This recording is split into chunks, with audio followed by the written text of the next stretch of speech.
اور پھر کو علماء سے سیکھنا بھی ہے. اسکالرس بہت سارے ہیں ایسے ہیں جو قرآن کے اسکالرس ہیں، آپ ان کو کہہ سکتے ہیں کہ اسکالرز میں بہرحال ہمارے علماء جو ہیں ان کا سلسلہ الگ ہے، اور بہت سے اسکالرز جو ہیں بہت ہی ماڈیفیکیشن اس میں کرنے کی کوشش کرتے ہیں. یہ غلط ہے. یہ بھی دیکھنا چاہیے کہ اسکالر کیسا ہے. اسکالر جو ہے وہ علماء سے ٹکراؤ میں تو نہیں آ رہا ہے، تو وہ جو ہے اس کا خیال رکھنا پڑے گا. تفسیر لکھنا ہر ایک کی بس کی بات نہیں ہوتی، اور اس کے لیے عربی پہ سب سے پہلے تو عربی پہ پورا عبور ہو اس کو، اور پھر جس زبان میں ترجمہ کر رہا ہے اس پہ بھی عبور ہو، تب کہیں جا کر کے وہ. اور بعض لوگ تو کہتے ہیں، بعضی روایتیں ہیں کہ اور بھی زبانوں پہ عبور ہو تب جا کے وہ تفسیر لکھ سکتا ہے، ترجمہ کر سکتا ہے. تفسیر تو دور کی بات ہے، تفسیر تو بہت بات کی بات ہے، ترجمہ بھی آسانی سے نہیں کر سکتا. اور سب سے زیادہ ایک بات پہ زور دیتے ہیں کہ ساری باتیں چھوڑ دیں، اتنا بڑا قرآن ہے، سب سے پہلے سورہ فاتحہ جو پہلی سورہ ہے اس کو پڑھیں، اس کو سمجھیں. اس کی بڑی تفصیل ہے. اس کی 7 آیتیں جو ہیں اس میں 6 جو ہیں اللہ تعالیٰ نے اپنے بارے میں، پھر بیچ میں دونوں کے درمیان کی ہے، اور آخری 3 جو ہیں وہ اللہ تعالیٰ نے انسان کے لیے اس پہ کی ہیں، اس میں بیان کیا ہے. اس کا پتہ تو چلے. وہ دعاؤں کی سب سے اہم دعا ہے، ہر نماز سے پہلے پڑھی جاتی ہے. جب بھی قرآن ہم اٹھاتے ہیں پڑھنے کے، چاہے کہیں بھی بیچ میں چھوڑا ہو، پہلے ہم سورہ فاتحہ پڑھتے ہیں اور پھر اس کے بعد وہاں سے شروع کرتے ہیں.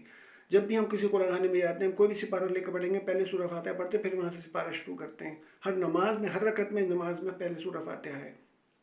اور جو خالی ہوتا ہے، جو میں 4 رکعت یا 3 رکعت ایسی ہوتی ہیں نمازیں فرض میں، ظہر کی، عشاء کی اور مغرب کی، تو اس میں جو پہلی 2 کے بعد جو تیسری یا چوتھی ہوتی ہے اس میں ہم صرف سورہ فاتحہ ہی پڑھتے ہیں، اور کوئی سورہ نہیں ہے تو سورہ فاتحہ تو ہے. اتنی اہمیت ہے اس کی.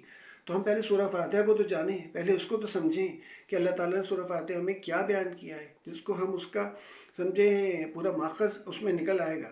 اور اس کے بعد پھر ہم یاسین جو قرآن کا دل ہے، سورہ رحمان جو عروس قرآن کہلاتی ہے، اس میں ذکر ہے اللہ، بار بار اللہ تعالیٰ نے کہا ہے کہ تم فَبِأَيِّ آلَاءِ رَبِّكُمَا تُكَذِّبَانِ، تم کن کن نعمتوں کو جھٹلاؤ گے اللہ تعالیٰ کی. بار بار تقریباً 30+ کتنا انہوں نے ذکر کیا اللہ تعالیٰ نے اس میں. گن لیں آپ اس کو کہ کیوں بار بار ذکر کیا ہے، تاکہ انسان جو ہے وہ کفران نعمت جو کر رہے ہیں وہ بھی سمجھیں، اور جو بھول گئے شکرانہ نہیں کرتے وہ بھی شکر ادا کریں اللہ کا. ایک ایک چیز پر اللہ کو ہمیں سجدوں کی ضرورت نہیں ہے. ہم تو ابھی رمضان آ گئے، لائن دھڑا دھڑ نفل سجدے، بڑا کمال کی عید آئی، چھٹی ہو گئی.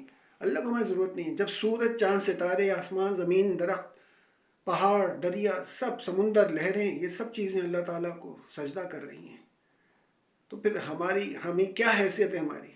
اللہ کو ہمیں سجدوں کی ضرورت نہیں. ہمیں ضرورت ہے کہ وہ توجہ دے دے ہماری طرف ایک، اور ہم ایک توجہ دیتے ہیں تو اللہ 10 توجہ دیتا ہے. اور پلٹ کے اسی بات جانا ہے. پچھلی ویڈیو میں نے ذکر کیا جس میں 2 زندگیوں، جو پہلی زندگی پھر دوسری زندگی، بیچ میں موت کا ذکر کیا ہے. اس میں یہی بیان کیا ہے کہ انسان جو ہے وہ یہاں پہ عارضی زندگی گزار رہا ہے، اور آخرت بہت بڑا ہے سمندر.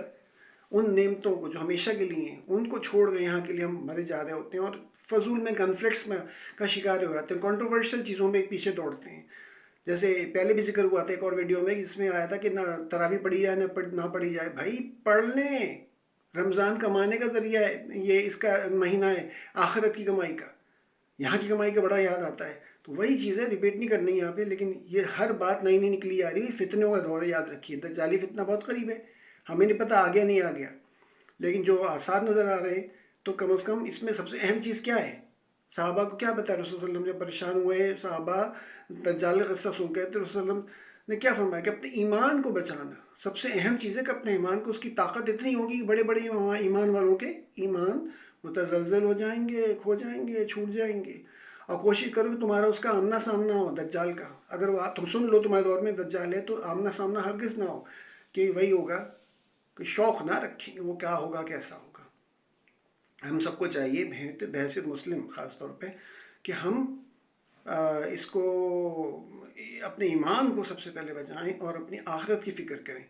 اور بچوں کو جس میں یہ جو بیچ میں لوگ آتے ہیں اتنے سارے بڑے بقرات، بڑے قابل ہوں گے بے شک، ان پہ کوئی قدغن نہیں لگا رہے، نہ ان کو ان کے اگینسٹ کوئی کر رہے ہیں. لیکن ہم اتنا کہہ سکتے ہیں پبلک کو، عام لوگوں کو، کہ بھائی آنکھیں کھولیں، اپنے علم کو بڑھائیں، ذہن کھولیں، اور دیکھیں آر پار کہ کون کیا کہہ رہا ہے، کن چکروں میں ڈال رہا ہے.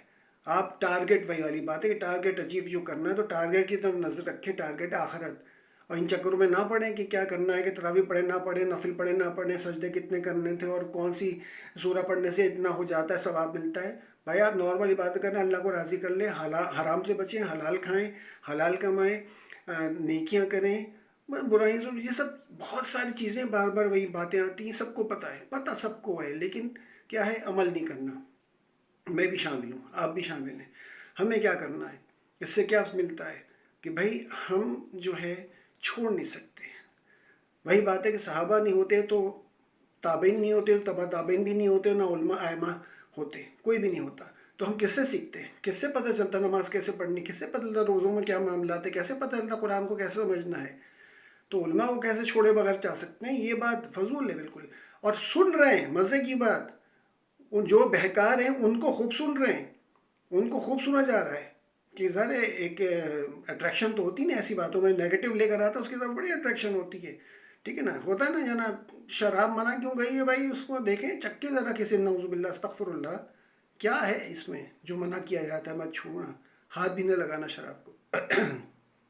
یہ ہے برائی، ہمیشہ چمک دمک کے ساتھ آتی ہے، سچ دھج کے آتی ہے، اور ہمیں اس سے بچنا ہے، نفس کو مارنا ہے، یہی سارا مسئلہ ہے، اور بہکنا نہیں ہے۔ ہم ان علماء کو کیوں نہیں سنتے جو محسوب نہیں ہیں، جو مقرات نہیں ہیں، اپنے آپ کو بہت بن کے اور فتنہ برپا کرنے کے لیے بیٹھائے گئے ہیں، گھسائے گئے ہیں مسلمانوں کی صفوں میں، تاکہ جاؤ ان کی نمازیں خراب کرو، ان کے ایمان خراب کرو، کیونکہ شیطان کا تو کام ہی یہ ہے، وہ شاباشی دیتا ہے، اس کا ایمان خراب ہو گیا، مزہ آ گیا اس کو، تو اس کے تو اللہ تعالیٰ سے مہلت مانگی اسی لیے۔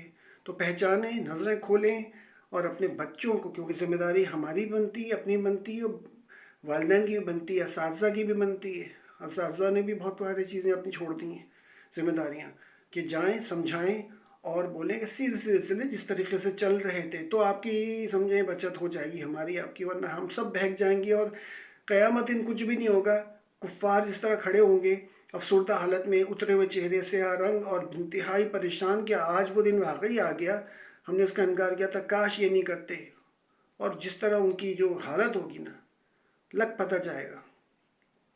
حضرت عمر رضی اللہ تعالیٰ عنہ نے صرف سورہ بقرہ کو پڑھنے اور سمجھنے میں زمانے لگا دیے، زمانے، صرف سورہ بقرہ میں، کتنے زبردست عشرہ مبشرہ میں سے تھے، ہیں شہداء میں آتے ہیں، خلفاء راشدین میں سے تھے، اور کیا کیا ان کی خصوصیات ہیں، کہ عمر، رسول صلی اللہ علیہ وسلم نے فرمایا کہ میرے بعد کوئی نبی نہیں، اگر ہوتا تو عمر ہوتے۔ یہ سب اتنی ساری باتیں باوجود حضرت عمر کو کیا ضرورت تھی بھائی اتنا ٹائم لگانے کی؟ کیوں ان کو لوگوں کی، صحابہ کی، دوسروں کی ضرورت پڑی سورہ بقرہ کو سمجھنے اور اس کو عمل کرنے کے لیے؟ کیوں صحابہ نے اتنا وقت لگایا؟ وہ بھی کسی عالم کے ساتھ نہ بیٹھتے، خود قابل تھے، بن جاتے۔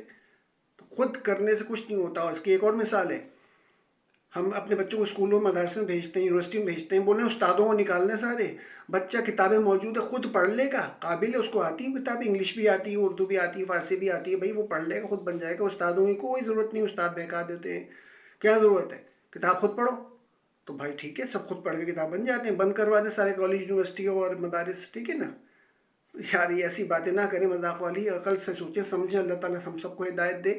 ہمارے اپنے لوگ ہیں، ہمارے اپنے بھائی ہیں، اور بس انسان ہے، میں ہوں، آپ میں، کوئی بہک سکتا ہے، شیطان کو اس میں آ جاتا ہے، انسان ٹو ار از ہیومن، غلطی کرنا انسان کا خاصہ ہے، لہٰذا ہو جاتا ہے، لیکن ابھی بھی جب تک سانسیں ہیں تو توبہ کے دروازے بند نہیں ہوئے، اور پلٹنے کے لیے موجود اللہ تعالیٰ ہر وقت باہیں کھولے کھڑا کہ میرا بندہ میرے پاس پلٹ کے کب آتا ہے۔ دنیا کے لوگ ناراض ہو جاتے ہیں، زمانے لگ جاتے ہیں منانے میں، اللہ تعالیٰ فٹافٹ مانگتا ہے، بہت مان لیتا ہے، فوراً مان لیتا ہے، آپ بس دو آنسو گرائیں اور سجدہ ریز ہو جائیں۔ ہم سب کو اللہ تعالیٰ ہدایت دے، اور اس مہینے کے برکت سے، خاص طور پہ جو رمضان چل رہا ہے آج کل، اور ہمارے ملک پر، ہم پوری امت پہ جو ہے، خاص طور پہ جو فتنوں کا دور ہے، اس سے ہم کو محفوظ رکھے، ہمارے ایمانوں کو، ہماری آئندہ نسلوں کو بھی محفوظ رکھے، آمین ثم آمین۔